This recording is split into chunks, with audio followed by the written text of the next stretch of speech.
ब्रह्मा गुरुर्विष्णु गुरुदेवो महेश्वर गुरु साक्षात् परं ब्रह्म तस्मै श्री गुरवे नमः। बोलिए सच्चिदानंद भगवान की जय। भारत के ऋषि मुनियों की जय हो। सदगुरु भगवान की जय हो। आज की सत्संग महर्षि वशिष्ठ जी के जीवन के ऊपर बड़ी चर्चा होगी। ध्यान से सुनना। हमारे भारत की जो ऋषि परंपरा है, ऋषियों की जो शिक्षा है, ऋषियों का जो त्याग है, तप है, योग है, साधना है, वो उनके जीवन में परिपूर्ण होता है। और इन महापुरुषों से हम भी मार्गदर्शन लेकर के गुरुदेवों की कृपा से अगर अपना जीवन धन्य बना सकें तो बहुत सुंदर अवसर है, बहुत सुंदर परमात्मा की विशेष कृपा है। ऐसा सुंदर मनुष्य मिला है, भारत भूमि में जन्म मिला है, उसमें कुल में बोरा जीवन मिला है, सनातन धर्म में जन्म मिला है। इससे बढ़कर और दुनिया में कोई ऐसा श्रेष्ठ जीवन नहीं है।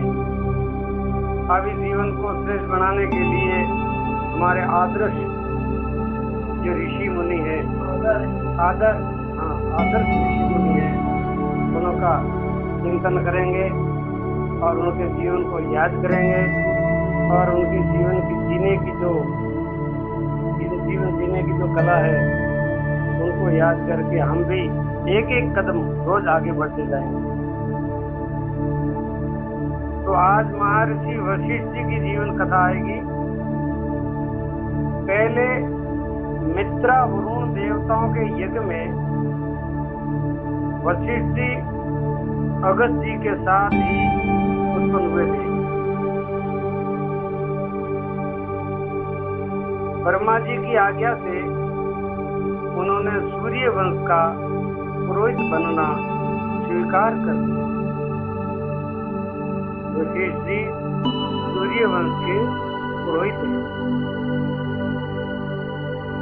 सूर्य वंश में जितने राजा महाराजा हुए हैं तो उन सबको राजाओं को विशेष गुरु इसे निमि महाराज से विवाद होने पर एक ने दूसरे को देह त्याग का शाप दे दिया। महाराज निमि ने फिर देह धारण ही नहीं किया। वे मनुष्यों की पलकों पर निवास करने लगे। वशिष्ठ जी ने देह त्याग कर दिया और फिर वे ब्रह्मा जी के मानस पुत्र के रूप में वो उत्पन्न हुए। अब ये वशिष्ठ जी जो है ये ब्रह्मा जी के मानस, जैसे 2 दिन पहले नारद जी का जीवन चरित्र आया था तो नारद जी भी ब्रह्मा जी के मानस, ऐसे ये वशिष्ठ जी महाराज भी ब्रह्मा जी के मानस पुत्र हैं। तो एक बार भूल होने पर उसे शिक्षा ले लेते हैं, वे महापुरुष हैं। एक बार भूल हो जाती है इंसान की, वो भूल दोबारी ना करे, भूल दोबारी नहीं करनी चाहिए। वो एक बार भूल करके दोबारी भूल को सुधार देता है और दोबारी भूल नहीं करता है, वो महापुरुष होता है। और जो बार बार भूल करता है, समझाने पर भी भूल पर भूल करता है, वो तो महापुरुष हो गया, वो तो महामूर्ख होता है। निमि के विवाद से वशिष्ठ जी ने शिक्षा ग्रहण कर दी। उन्होंने क्रोध का सर्वथा त्याग कर दिया। उन्होंने ऐसा विचार किया होगा ये हमने क्रोध किया, ये हमारी बड़ी भूल थी, और क्रोध करना ये बहुत बड़ी भूल भी है, अज्ञानता है। क्रोध नहीं करना चाहिए, गुस्सा नहीं करना चाहिए, शुभ कार्य में आलस्य नहीं रखना चाहिए, भगवान के ध्यान भजन में प्रमाद नहीं करना चाहिए। भगवान का ध्यान भजन में अगर प्रमाद करोगे तो जीवन बिगड़ जाएगा। उस कहानी चली गई। तो विश्वामित्र जी ने उनके 100 पुत्र मार दिए। किसने? किसके पुत्र? वशिष्ठ महाराज के 100 पुत्र विश्वामित्र जी ने मार दिए। फिर भी उन्होंने क्रोध नहीं किया, फिर भी क्रोध नहीं किया। अब बात है, अपने तो कोई छोटी सी वस्तु कोई ले लेता है ना अपने पास से तो भया क्रोध आ जाता है। हाँ, लेकिन विश्वामित्र जी ने वशिष्ठ जी के 100 पुत्रों की हत्या कर दी महाराज।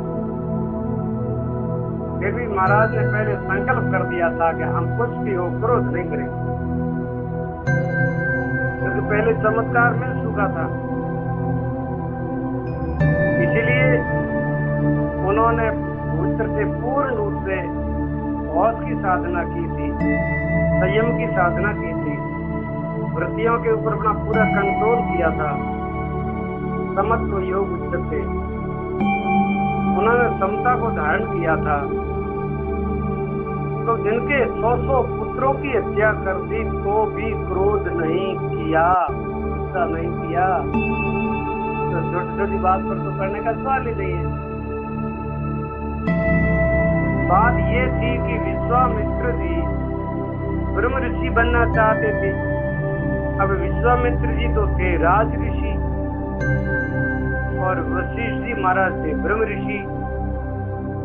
तो राज ऋषि से ब्रह्म ऋषि का पद बड़ा होता है। तो विश्वामित्र जी ने विचार किया ब्रह्म ऋषि वशिष्ठ जी है तो मैं ब्रह्म ऋषि बन जाऊं तो ये बड़ा पद मुझे मिल जाएगा। उन्होंने बड़ा कठोर तप किया ब्रह्म ऋषि बनने के लिए, किंतु उनमें क्रोध था। क्रोध पूर्ण रूप से उनका खत्म नहीं हुआ। क्रोध होता है तो साथ साथ में अहंकार भी होता है, अहंकार होता है तो फिर राग द्वेष भी होता है। तो वो फिर उनकी तपस्या पूर्ण रूप से फिर सफल नहीं होती। सभी ऋषि कहते थे और ब्रह्मा जी ने भी कहा था कि यदि वशिष्ठ जी आपको ब्रह्म ऋषि मान ले तो आप ब्रह्म ऋषि हो जाएंगे। अब विश्वामित्र जी तपस्या तो कर रहे हैं, लेकिन क्या पता कौन कहेगा कि तू ब्रह्म ऋषि हो गया? पता क्या चलेगा महाराज? उसको फैल पार कौन करेगा? तो बड़े बड़े ऋषियों ने कहा कि भाई वशिष्ठ जी महाराज आपको कह दे एक बार अब तुम ब्रह्म ऋषि हो गए हो, ये आपके प्रमाण पत्र। फिर इस दुनिया में क्या 3 लोक के अंदर भी आप ब्रह्म ऋषि माने जाओगे। ये कथा चलती है विश्वामित्र जी और वशिष्ठ जी।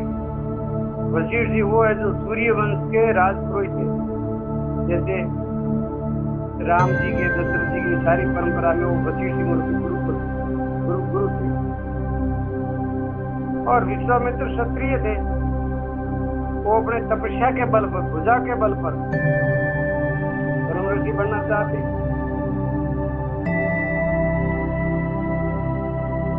तो किसी ने उन्होंने कह दिया कि भाई वशिष्ठ जी महाराज आपको एक बार कह देंगे तुम ब्रह्म ऋषि हो तो ब्रह्म ऋषि हो जाओगे, तो उससे पहले आप ब्रह्म ऋषि नहीं बन सकते। उन्होंने कठोर तप किया। वशिष्ठ जी झूठ कभी नहीं बोलते। अब देखो वशिष्ठ जी महाराज कभी झूठ नहीं बोलते। हम क्या करते हैं, छोटी छोटी बात पर झूठ बोल देते हैं, छोटी छोटी वस्तु के लिए झूठ बोल देते हैं, छोटे छोटे कामकाज के लिए झूठ बोल देते हैं, अपने स्वार्थ के लिए झूठ बोल देते हैं, खाने पीने के लिए भी झूठ बोल देते हैं। वशिष्ठ जी महाराज को कितना भी भारी लाभ मिल जावे तो भी वो कभी झूठ नहीं बोलते थे। जैसे धर्मराज युधिष्ठिर महाराज, उन्होंने भी ऐसा संकल्प कर रखा था, मैं झूठ कभी नहीं बोलूंगा, चाहे प्राण चले जाए, जीवन चला जाए, मैं झूठ कभी नहीं बोलूंगा। ध्यान रखना, बात याद रखना और अपने जीवन में उतारना है। ये महापुरुषों की, हमारे आदर्श ऋषियों मुनियों का जीवन की जो शिक्षा है, हमारे बड़े बड़े ऋषियों मुनियों का जो ज्ञान है, वो हमारे को अपने जीवन में उतारना है। तो ये कहानी वशिष्ठ जी महाराज की है, महर्षि वशिष्ठ। तो वशिष्ठ जी और विश्वामित्र जी के आपस में थोड़ा थोड़ा विरोध चलता रहा। वशिष्ठ जी क्रोध नहीं करते थे, लेकिन विश्वामित्र जी क्रोधी थे।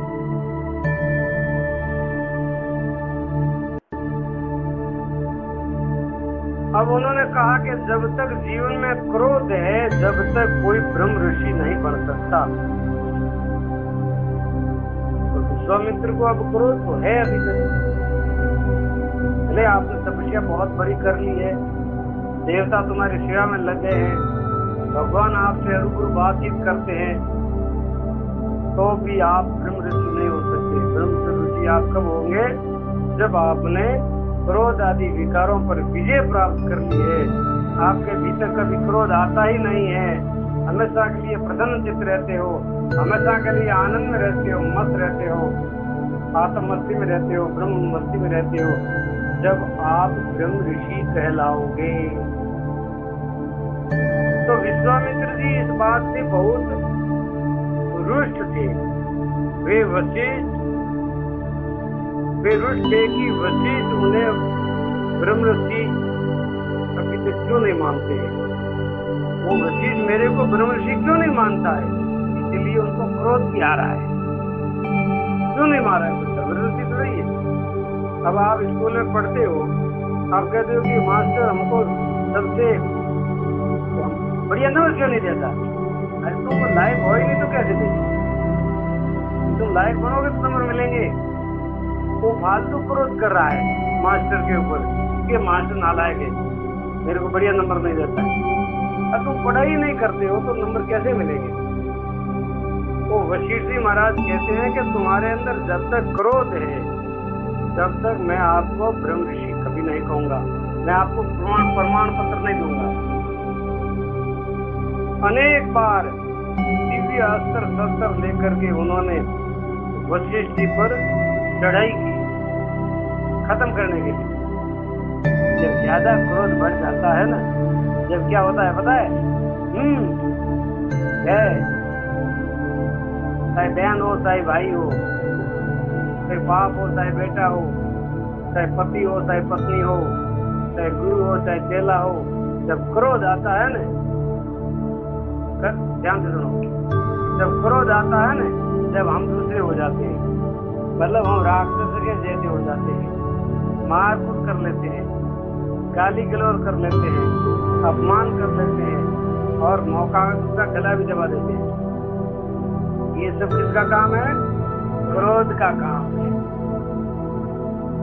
तो उन्होंने क्रोध के मारे कई बार वशिष्ठ जी के ऊपर अस्त्र शस्त्र लेकर के चढ़ाई कर दी, खत्म कर दूंगा, फिर मैं खुद बन जाऊंगा ब्रह्म ऋषि।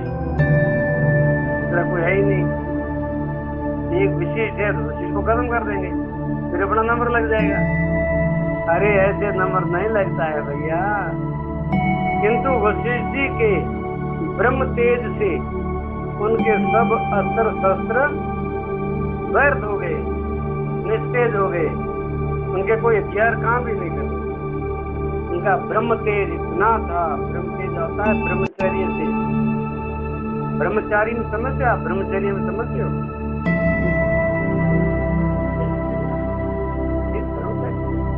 ब्रह्म का आचरण करने वाले, ब्रह्म में रमण करने वाले, ब्रह्म स्वरूप हो जाते, वो है वास्तविक ब्रह्मचर्य। और पहले नंबर का ब्रह्मचर्य शरीर के अंदर अपने इंद्रियों को बस में रखा, अपने वीर्य को रोक के रखा और उनको ऊर्जा मतलब हमें दिमाग की तरफ सोचने का, वो पहला नंबर का है। और उसका परिणाम होता है कि ब्रह्म रमण करना, ब्रह्म रूप हो जाना।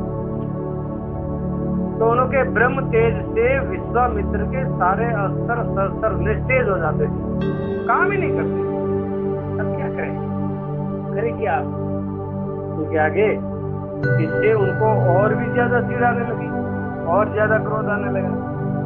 ये क्रोध अपना शत्रु है, क्रोध अपना दुश्मन है, याद रखना। सही बात तो ये है, किसी का भी क्रोध मत करो। फिर भी ये तो ब्रह्म ऋषि होने की बात है, लेकिन बहुत ऐसी भी जगह है जहाँ क्रोध करना पड़ता है। जैसे कोई अधर्म कर रहा है, अधर्म मिटाने के लिए रैली करना पड़ता है। अन्याय कोई कर रहा है, बदमाशी कर रहा है, हलाहल धर्म का नाश कर रहा है, कोई गो हत्या कर रहा है, कोई ऐसा अनर्थ कर रहा है समाज के अंदर, उनको उस जगह दया काम नहीं आएगी। उस समय तो आपको क्रोध करना ही पड़ेगा, लेकिन वो क्रोध है आपका दूसरों के हित के लिए, धर्म के लिए, कल्याण के लिए और समाज की हित के लिए क्रोध है, वो क्रोध है। अब ये क्रोध की जो बात है, ये तो ब्रह्म ऋषि बनने की बात है, वहाँ क्रोध बाधा करता है। सुनो, एक राक्षस के द्वारा वशिष्ठ जी के सभी पुत्रों को मरवा दिया। विश्वामित्र ने एक राक्षस के दोस्ती करके और विश्वामित्र के वशिष्ठ जी के सारे पुत्रों को मरवा दिया। अब देखो वो कैसा महात्मा है वो बड़ा महात्मा। एक दिन रात्रि के समय, ध्यान से सुना, बहुत छोटी कहानी है लेकिन बड़ी मार्मिक कहानी है, हमारे ऋषियों की परंपरा की कहानी।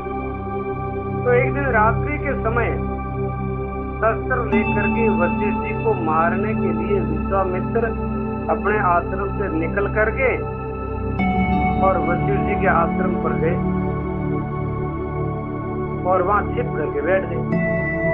अब मौका मिलेगा, अंधेरी रात होगी, लोग सब सो जाएंगे, जब मैं जाकर के वशिष्ठ जी का गला काट दूंगा, सोए हुए का। ऐसा उन्होंने दिमाग में विचार किया। फिर क्या हुआ, उस समय वशिष्ठ जी और अपनी पत्नी अरुंधति के साथ दोनों बैठे बैठे कोई महापुरुषों की सत्संग की कहानियां पढ़ रहे थे, सत्संग कर रहे थे। आप पति पत्नी, चांदनी रात थी, पूर्णिमा की रात थी, चंद्रमा अमृत की बरसात कर रहा था और वशिष्ठ जी और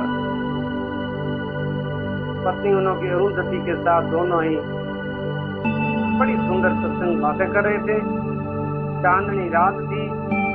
वशिष्ठ जी अपनी पत्नी से कह रहे थे, आज तो ऐसी चांदनी फैल रही है, आज तो चंद्रमा की ऐसी चांदनी फैली है, ऐसा प्रकाश फैला है जैसे कोई विश्वामित्र जी की तपस्या का तेज चारों तरफ फैल रहा हो।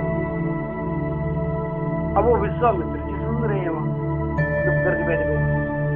ये देखो देवी, आज पूर्णिमा का चंद्रमा का कितना सुंदर प्रकाश है, जैसे कोई विश्वामित्र जी की तपस्या का प्रकाश। हे देवी, आज इस वर्तमान में विश्वामित्र जी जैसा कोई महान शक्ति नहीं है। उनका तेज, उनका प्रकाश, उनकी निष्ठा, उनका बल, उनका पुरुषार्थ कितना महान है, कितने तेजस्वी है। ऐसी वो बातें कर रहे दोनों पति पत्नी, और वशिष्ठ की बातें वो विश्वामित्र वहां सुन रहे हैं। और विश्वामित्र जी वहां क्यों आए थे पता है? वशिष्ठ को खत्म करने के लिए आए थे। अब ये बातें सुन रहे हैं, जब उनको पता लगा, अरे मेरे जैसा मूर्ख कौन होगा, ये लोग दोनों पति पत्नी मेरी मुक्त दिल से बड़ी उपमा कर रहे हैं, बड़ी महिमा गा रहे हैं, जैसे परमात्मा की महिमा गाते हैं ऐसी मेरी महिमा गा रहे हैं, मेरा बखान कर रहे हैं, और मैं इनको हत्या करने के लिए आया हूँ। ऐसा उनका भीतर जो अहंकार सब गिर गए। ये बात सुनते ही विश्वामित्र जी चौंक पड़े। उनके मन में भाव आया, एक तो तू इतना गया पीता है कि रात्रि में छिप करके इन्हें मारने के लिए आया, अब खुद को खुद कह रहा है, अरे मूर्ख तू कितना गया पीता है, कितना तू घटिया आदमी है। रात्रि के समय में एक महान विद्वान ब्राह्मण की हत्या करने के लिए तो आया, पहले उनके पुत्रों की तूने हत्या करवा दी, अब वो खुद की हत्या करने के लिए आया और रात को छिप करके चोर की तरह। कितना क्षत्रिय है क्या? दूसरे में क्षत्रिय क्या हुआ, ऐसे ब्राह्मणों को हाथ उठाते हैं क्या? ऐसा मनोमन खुद को ऐसा विचार आया, खुद को खुद धिकारने लगा, धिकार है तेरे जीवन में। और एक ये महापुरुष है कि एकांत में बैठ करके अपनी पति पत्नी से भी तेरे जैसे शत्रु की, तेरे जैसे क्रूर की, तेरे जैसे दुष्ट की भी ये प्रशंसा कर रहे हैं। कितनी इसके अंदर महानता है। देखो, आदमी की महानता ताकत से नहीं होती, उनकी महानता क्षमता से होती है, क्षमता, धैर्य से, गंभीरता से, संतोष से, संयम से, वो महापुरुष होता है। आज विश्वामित्र को मन में लगा होगा, मेरे जैसा घटिया आदमी कौन है। अब वो उनकी वाणी सुनकर के, वशिष्ठ जी महाराज की शब्द सुनकर के एक विश्वामित्र का जीवन बदल जाता है। तो ऐसे महापुरुषों की वाणी आप सुनोगे तो अपना जीवन पवित्र नहीं होगा क्या? अपना जीवन श्रेष्ठ नहीं बनेगा क्या? बनेगा, जरूर बनेगा। ऐसे आप आत्मविश्वास के साथ कह सकते हो, ऐसों का भी जीवन सुधर जाता है तो हमारा भी जीवन जरूर सुधरेगा। अब विश्वामित्र जी ने सब हथियार जो थे हाथ में तोड़ करके फेंक दिए। अब खुद को खुद के ऊपर क्रोध आया। पहले किसके ऊपर क्रोध आता था? महर्षि वशिष्ठ के ऊपर। अब उनको खुद के ऊपर खुद का क्रोध आया। समझदार आदमी वही होता है जो खुद की बुराई मिटाने के लिए खुद के ऊपर क्रोध करता है, खुद के अवगुण मिटाने के लिए, खुद का परमार्थ मिटाने के लिए, खुद की लापरवाही मिटाने के लिए, खुद की कमजोरी मिटाने के लिए, खुद के विकारों दोषों को मिटाने के लिए खुद के ऊपर खुद क्रोध करता है। वो क्रोध कल्याणकारी होता है। समझना बात, वो क्रोध आपके जीवन का कल्याण कर देगा, आपको पवित्र कर देगा। वही क्रोध जब तुम दूसरों के पर करोगे तो तुम नरक के अधिकारी बन जाओगे, नरक जाना। आज विश्वामित्र जी ने विचार किया और विचार करके सारे हथियार फेंक दिए और दौड़ करके वशिष्ठ जी महाराज के चरण पकड़ दिए महाराज, और रो पड़े। आंखों में आंसू की धारा बह रही है। किसके? विश्वामित्र जी के। ओ हो मेरे जैसा कोई मूर्ख नहीं है। आंखों में रो पानी बह रहा है, आंसू बह रहे हैं, और जाकर के वशिष्ठ जी महाराज के चरणों में लंबे होके पड़ गए, लंबे दंडोवत, और पांव पकड़ करके रोने लगे।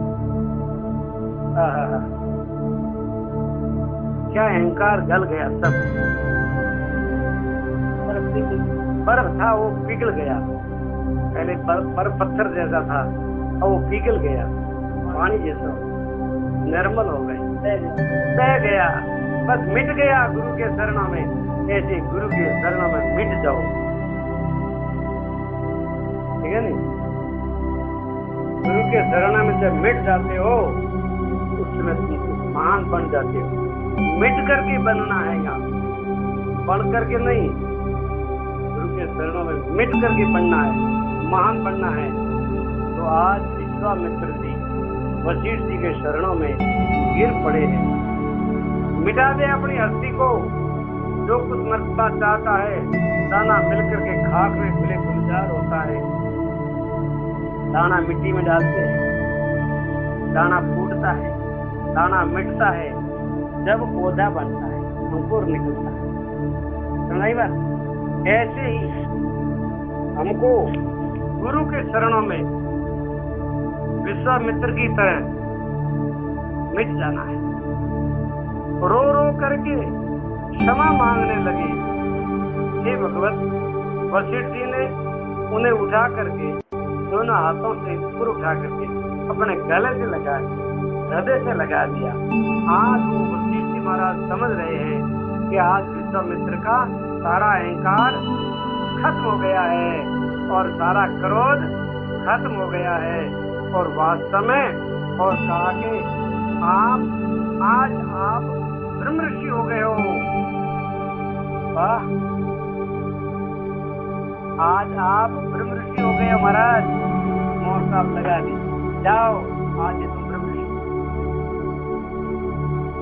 आज क्रोध का त्याग करके, आज अहंकार का त्याग करके और आप ब्रह्मण तत्व को प्राप्त कर लिया है। आज आप ब्रह्म ऋषि हो गए हो। तो विश्वामित्र जी ने कहा होगा कि ये अगर आप तुम पहले ही कह देते तो अपने पुत्रों की हत्या नहीं होती। कि वो बात अलग है, भले पुत्रों की हत्या हो गई लेकिन मैं झूठ कभी नहीं बोलता। तुम आज ही हुए हो ब्रह्म ऋषि। पहले कैसे कह तुम आज ही ब्रह्म ऋषि हुए हो तो आज मैंने कह दिया। और उस समय तुम ब्रह्म ऋषि थे ही नहीं तो कैसे कह दूं? भले मेरे पुत्रों की हत्या हो जाए लेकिन मैं झूठ नहीं बोलूंगा, नहीं बोलूंगा, नहीं बोलूंगा। भले मेरा प्राण चला जाए मैं झूठ नहीं बोल सकता। ये हमारे आदर्श ऋषियों मुनियों के दृढ़ संकल्प का इतना बड़ा मनोबल था। तो भगवान भी खींचे हुए उनके घर आते थे, उनको भगवान के पीछे नहीं जाना पड़ता था। भगवान आकर के दरवाजा खटखटाते थे, महात्मा जी दरवाजा खोलो, क्या काम है? हम आपका दर्शन करना चाहते हैं। आप ब्रह्म ऋषि हो गए महाराज। ये कहानी सबों के लिए है और ये बहुत कल्याणकारी कहानियां हैं।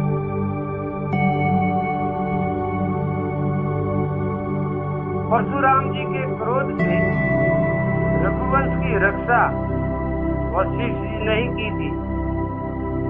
परशुराम की कहानी आपने सुनी हो? हाँ, बहुत बड़े क्षत्रियों का कई बार संहार किया, लेकिन रामावतार में परशुराम की दाढ़ नहीं गली, क्योंकि उनके गुरु कौन थे? ये वशिष्ठ महाराज गुरु थे। जब आपको भी ऐसे सामर्थ गुरु मिल जाते हैं, ऐसे पूर्ण गुरु मिल जाते हैं तो आपके लिए कोई कार्य कठिन नहीं। जीवन में गुरु का सानिध्य बहुत जरूरी है। जीवन में गुरु की कृपा बहुत जरूरी है। जीवन में गुरु का मार्गदर्शन, गुरु का ज्ञान, गुरु की भक्ति, गुरु की सेवा जीवन में बहुत जरूरी है, नहीं तो आप आगे नहीं बढ़ सकते। आज जब राम जी को हम कहेंगे कि आपने तो रामावतार में आकर के बहुत ही बढ़िया काम किया, परशुराम का तेज आपने खींच दिया, तब मेरे गुरुदेव की शुभ कृपा है। ऐसा नहीं कहेंगे मैंने किया, राम जी ऐसा नहीं कहेंगे। क्या कहेंगे? मेरे गुरुदेव की कृपा है, मेरे गुरु की कृपा है, मैं कुछ नहीं करता, करने वाले मेरे गुरुदेव। ऐसा उनका पवित्र भाव होता है, वो जीवन महान होता है। तो उनके इस महान कर्मों का ही फल था कि भगवान श्री राम ने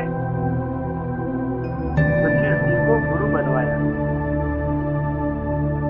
और वशिष्ठ जी के पुत्र हुए थे शक्ति, शक्ति के पुत्र हुए पाराशर और पाराशर के भगवान हुए वेदव्यास। और वशिष्ठ जी के बहुत धर्म ग्रंथ मिलते हैं। श्री भगवान राम के साकेत पधारने पर वशिष्ठ जी अपनी पत्नी के साथ अपने तपोबल से सप्त ऋषि मंडल में सम्मिलित हो गए। सप्त ऋषियों का एक मंडल है आकाश में, तो सप्त ऋषि कहते हैं। 7 तारे दिखते हैं, 7। आपको हतारा, सतारा को सप्तऋषि कहते हैं। उन सप्तऋषियों में वशिष्ठ भी एक उनका स्थान है। सप्तऋषि और अलग अलग हुए हैं, उन सप्तों के नाम अलग अलग हैं। वो अभी तो मेरे को पता नहीं है, लेकिन वो आ जाएगा। हाँ, वशिष्ठ उसमें 7 हैं, 7 हो गए। तो सप्तऋषियों के मंडल में आज भी वशिष्ठ महाराज। यह वीडियो आपको पसंद है तो इसे लाइक करें, अपने कमेंट्स वीडियो में या ईमेल के द्वारा जरूर भेजें। आप ऐसे महापुरुषों का थोड़ा ध्यान, इससे जुड़े बाकी अलग वीडियोस के लिए भी इस चैनल को सब्सक्राइब जरूर करें। ऊर्जा भर देंगे आपके अंदर। आप इस कलयुग में भी महान पुरुष जैसे जीवन जियोगे, श्रेष्ठ जीवन जियोगे और बहुत कल्याणकारी जीवन जियोगे। ऐसे ये जो हमने आपको छोटी सी कहानी सुनाई है वशिष्ठ जी की, तो ये वशिष्ठ जी की कहानी, विश्वामित्र की कहानी हमारे जीवन में बहुत ही उपयोगी है। हमारे सनातन धर्म के सारे ऋषि मुनि, जो आदर्श ऋषि मुनि हुए हैं, उनका ऐसा पवित्र जीवन था। कल आपने सुनी थी कथा, कल आप नहीं आए थे, कल आपने कथा सुनी होती तो पता चलता। दधीची महाराज की कथा थी, दधीची थी नहीं। तो अब वशिष्ठ जी की जीवन की शिक्षा से आप क्या समझोगे, सुनो।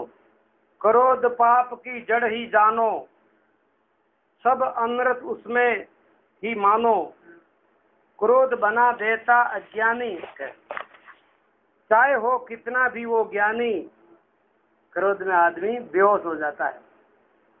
भले बुरे का ध्यान नहीं रहता, पल भर में विवेक सब चला जाता। है वह पहले उसे जलाता, जिसमें बड़े वेग से वो आता। क्रोध सद्गुणों को हरता है, वह प्रतिशोध भाव भरता है। रह सचेत नित बसो क्रोध से, तजो भाव प्रतिशोध बोध से। समझो इसे सदा ही घातक, इससे सभी उपजते हैं पातक। क्षमा शांति नित्य ही वो देती, क्षमा पराजित को जय देती। क्रोध नष्ट करता यश धन को, क्षमा शुद्ध करती है मन को। क्षमा सदा प्रभु को है भाती, यही धर्म की है पावन थाती। ये सारे दिव्य गुण हमारे पूज्य आदर्श ऋषि मुनियों में थे। उनकी जीवन चरित्र सुन करके हमारे जीवन में भी वो दिव्य गुण आवे। इसी के साथ में आज की सत्संग का यहाँ विश्राम। बोलिए भारत के ऋषि मुनियों की जय हो, सदगुरु भगवान की जय हो, सनातन धर्म की जय हो। हरि ओम।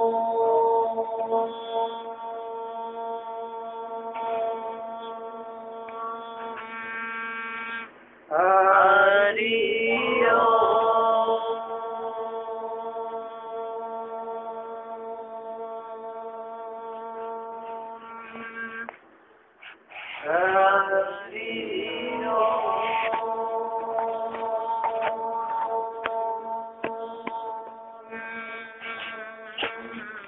सर्वे भवन्तु सुखिनः, सर्वे सन्तु निरामया, सर्वे भद्राणि पश्यन्तु